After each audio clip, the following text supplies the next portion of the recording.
It's Miss Brock and Miss Broccoli, and we're back, and we are going to do a Disney story. This is my favorite Disney princess, and I want to show you a Disney book.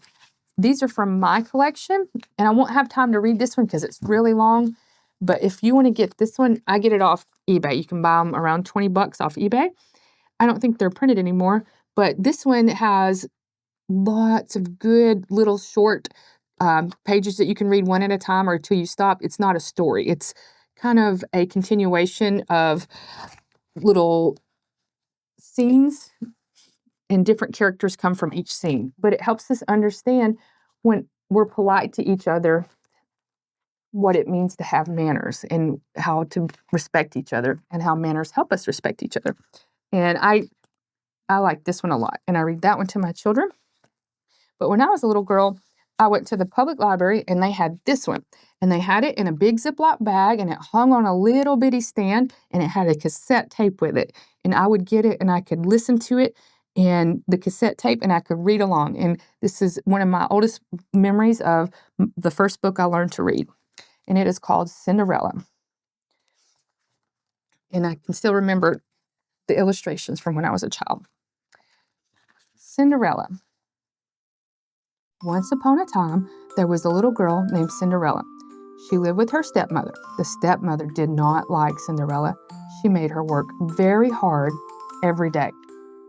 Cinderella had two stepsisters. Their names were Drizella and Anastasia. The stepsisters never had to work. They just pranced around the house in their fancy dresses and always made fun of Cinderella because her dress was so plain. One day, a letter came to the house. "Drizella, Anastasia," cried the stepmother, "listen to this." She read the letter.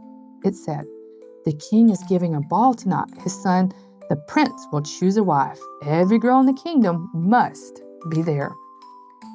"Then I can go too," said Cinderella. "You?" cried the stepsisters, and they laughed and laughed. "But it says every girl in the kingdom must be there," said Cinderella. The stepmother smiled and said, "Of course you may go, Cinderella. You may go if you do your work first, and if you have a dress to wear." "Oh, thank you," said Cinderella, and she ran up to her room. Some mice lived in Cinderella's room. They were Cinderella's friends. She even made little clothes for them. "Guess what?" she cried. "I'm going to the ball at the palace." "Hooray!" cried the mice. Then she showed them an old dress. "It just needs a little mending," said Cinderella, "and maybe a sash and some beads to make it pretty." "Yes, yes, Cinderella," said the mice. "Cinderella," called the stepmother. Cinderella went downstairs. "I want you to clean the floors, wash the windows, dust the drapes," said the stepmother. "But I did that yesterday," said Cinderella. "Do it again," said the mother. Cinderella worked as fast as she could, but there was always one more thing to do. "Cinderella, Cinderella, Cinderella." "Oh dear," said Cinderella. "I'll never have time to mend my dress." "They make Cinderella work, work, work," said the fat mouse named Gus. "She will have no time to fix her dress," said the mouse named Jack. "We can do it," cried the mice. "We can fix Cinderella's dress." Gus and Jack sneaked into the big room where the stepsisters were dressing for the ball. "I hate this old sash," said Drizella, and threw it down. "I never want to see these beads again," said Anastasia, and she dropped them onto the floor. Jack grabbed the sash and Gus picked up the beads. They took them to Cinderella's room. "Look what we found," said Gus. "Now we can make Cinderella's dress really pretty," said Jack. They measured, they cut, they folded, they sewed. They worked and worked as fast as they could, and the hours went by quickly. Cinderella had to help the stepsisters with their dresses. And when she was done, the stepmother said, "It's time to go to the ball, girls. Are you ready, Cinderella?" "No," said Cinderella sadly. "I did not have any time to fix my dress." "Too bad," said the stepsisters. "You must learn to work faster," said the stepmother. Then they watched Cinderella go up to her room. When Cinderella opened the door, she saw something wonderful. Her dress was ready. "Surprise!" called the mice. "It's the prettiest dress I've ever seen," said Cinderella, and she put it on. Cinderella ran down the stairs. "Wait," she called. "I can go now. I have a dress." The stepmothers and the stepsisters could not believe their eyes. "My sash!" cried Drizella. "My beads!" cried Anastasia, and they ripped off the sash and pulled off the beads, and Cinderella's dress was ruined. "Come along, girls," said the stepmother. "The prince is waiting for you." And off they went to the palace. Cinderella was left behind. Cinderella ran into the garden. The mice ran after her. "How I did wish to go to the ball," said Cinderella, "but it's no use. Wishes never come true." "Never, my dear?" said a voice. Cinderella looked up. There was a little woman with a wand. "I am your fairy godmother," she said. "I'm here to give you your wish." "Now let me see," said the fairy godmother. "I need a pumpkin, a horse, a dog. What luck! They're all right here. And yes, I'll need some mice." When the mice heard this, they began to run, but the fairy godmother stopped them with her wand. "Now for the magic words, bibbidi bobbidi boo." She waved her wand, and the pumpkin turned into a coach. The horse turned into a coachman, the dog turned into a footman, and the mice turned into white horses. "Now hop in, my dear," said the fairy godmother.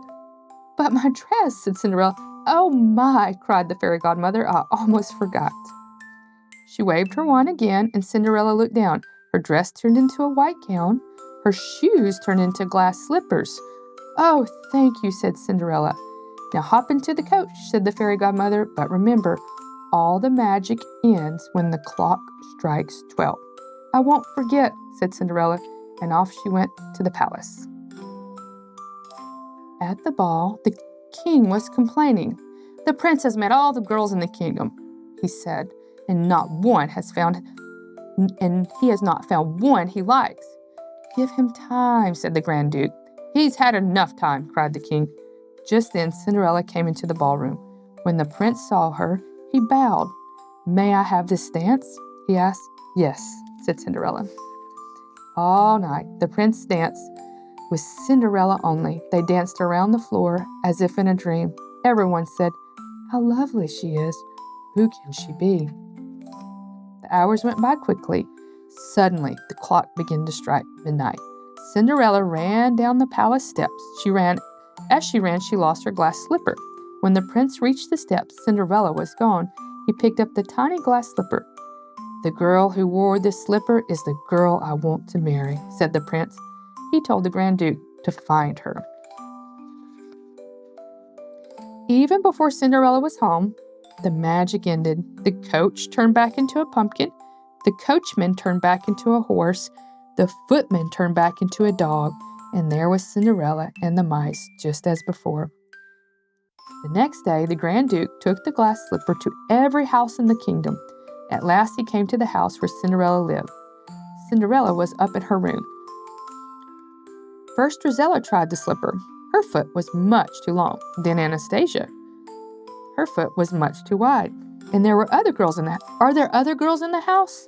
asked the Grand Duke. "No," said the stepmother. Just then, Cinderella came down the stairs. "Who is this?" asked the Grand Duke. "She's only the maid," said the stepmother. "I don't care," said the Grand Duke. She, too, must try the slipper. It fit perfectly. Then Cinderella reached in her pocket and pulled out the other glass slipper. The Grand Duke bowed to Cinderella. "You are the girl the prince says he must marry." So Cinderella went to the palace and married the prince, and they lived happily ever after. Hope you have sweet dreams tonight. Good night.